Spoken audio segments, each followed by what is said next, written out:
There it is, guys, my very first RC car, the Tamiya Falcon. I built it up with my dad, and my first time driving, it was actually at a racetrack where I finished 3rd place in the A main in the production class. That was pretty awesome. Needless to say, I was hooked, and hooked on Tamiya cars as well. They're great kits to build, really unique looking, and a lot of fun to drive. And that leads me to today's feature vehicle, the Tamiya TT-02BR. It is a build-up chassis kit, and to me, this looks like it could be a really good stock 4-wheel drive racing buggy, and it will help you decide if 4-wheel drive racing is for you. It's priced less than other 4-wheel drive racing buggies out there, and it's pretty well equipped right out of the box. I mean, look at this thing. We've got carbon fiber shock towers front and rear. We have the nice Tamiya hard-coated shocks with the gold springs, long travel in the rear. This buggy has the harder arms on it and adjustable tie rods so you could go and adjust camber. It does have the standard TT-02 steering knuckles and caster blocks in the front. I probably would have liked to have seen a optional aluminum steering knuckle for this, but they do have the aluminum uprights in the rear. They're a 0.5 degree toe in, and they have the adjustable turnbuckles in the rear as well. Hard arms in the rear as well. So the suspension setup looks pretty good. The oils that they do give you in the kit are a little bit light, and of course you could go and tune the shocks to your particular track. Okay, let's take the body off. Actually, let's check out the body. Larry at Custom RC Graphics hooked me up with my paint scheme on it. Love the look of the body. He did an awesome job on this. Let's take a look at the chassis next. We've got the harder chassis. So you can see the color difference. The battery area does accept LiPo batteries. I actually went and modified the battery strap a little bit. I put one of the extra shock mounts here, drilled a hole in the top strap so I could run a shorty pack, and just added some foam spacers so the battery doesn't move around in it. But it is a solid chassis. It has the TTO steering cranks on this. I wish they gave us the aluminum cranks, but these work just fine. Adjustable tie rods. Now let's talk about the drivetrain. They have their gear differentials in here and they're oil filled, so you could go tune the differentials with oil. Steel outdrives, steel CV universal type drive shafts, front and rear, full ball bearings throughout. One thing I forgot to mention is hex hardware. A lot of Tamiya kits have the JIS screws, but this has the hex hardware. And then they have the aluminum center shaft. It's got the nylon slider set up into the aluminum outdrive, so this really frees up the drivetrain. If you've ever built a Tamiya TT-02 before and have the plastic center shaft, you know it binds a little bit. This is a nice option to have in this buggy. Just a standard solid mount for the spur gear. And then I went and installed the optional motor plate. Wish it came with the kit. It didn't, but I think that's a necessary feature, so I went and picked it up, installed that myself. I'll have a link to that in the video description below as well. And let's just talk about the electronics I outfitted the buggy with. I have a high-tech servo for steering, Metal Gear high torque, and I went and threw a Reefs solid aluminum arm on here. They do give you a servo saver with it, but with today's servos, I just went and threw the solid one on there for more precise steering. For a radio system, I went with FlySky, a Tekin Gen 3 speed controller, and then a New Wave 13.5 motor to power this thing. I do have the 17-tooth pinning gear on there. On all 4 corners, Tamiya pin tires. You're gonna have to supply the tires with this, which you do on other racing kits, so that's totally acceptable. The only other thing I wish they did to this buggy is gave us some standard hinge pins. You know, we've got the screw pins and the U-shaped pins front and rear for the center. It would have been nice if they just gave us at least some E-clip pins. That is something I wish they did with this, but I'm actually really excited to go out and drive this. We're gonna head out now to a track and see how it performs.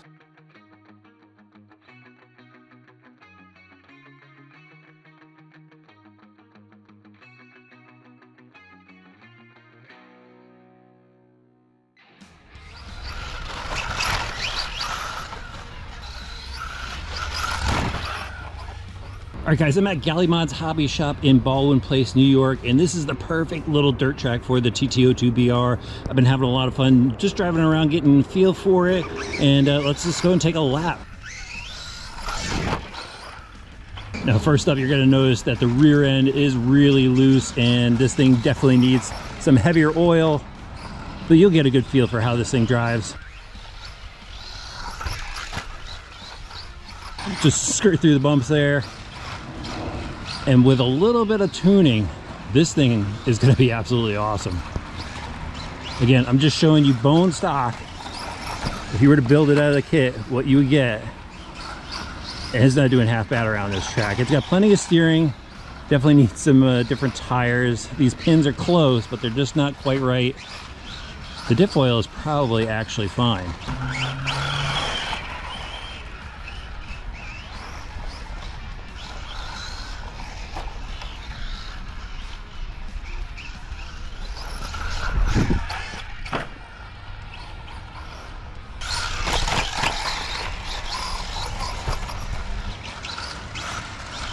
But it's definitely a manageable buggy. Flies so well through the air.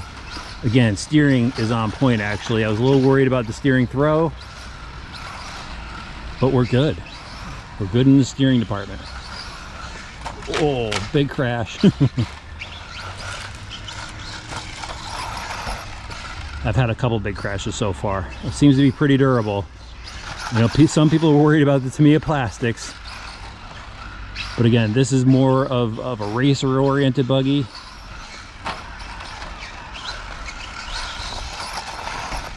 And I definitely like the feel of it with the 13.5. I mean, I think that is the perfect motor for this. Now that I'm getting feel for it and how the thing drives, really liking the way this thing's lapping. Love that. Jumps so smooth through the air.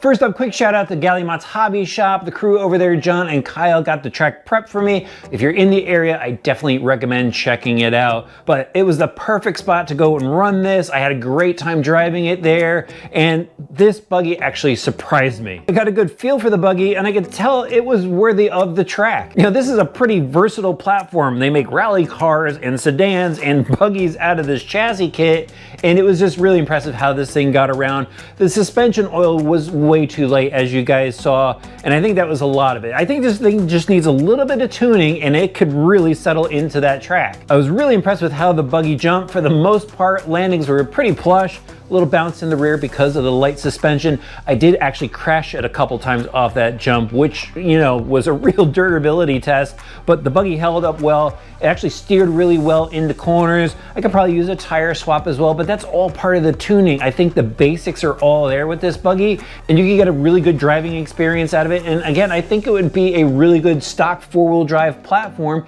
if you're interested in trying out racing. I've gone over the buggy. I don't see any broken or worn parts yet. There's just the usual little bit of Tamiya slop, but the only real concern I have for this buggy is when I was hitting the brakes while I was on turf, I did hear the gears click a couple times. I believe it was the ring and pinion. So that's something to consider if you're in on a high traction track, such as a turf track. It might wreak havoc on this type of gear setup. If I remember correctly, there weren't any shims in the box, so that's my only concern about this. Otherwise, it seems like a pretty tough buggy, and again, it could definitely get dialed in and you could lay down some fast laps with it. I'll have links in the video description for everything that I used in this build, and hopefully this video opened your eyes up to trying some four-wheel drive buggy racing.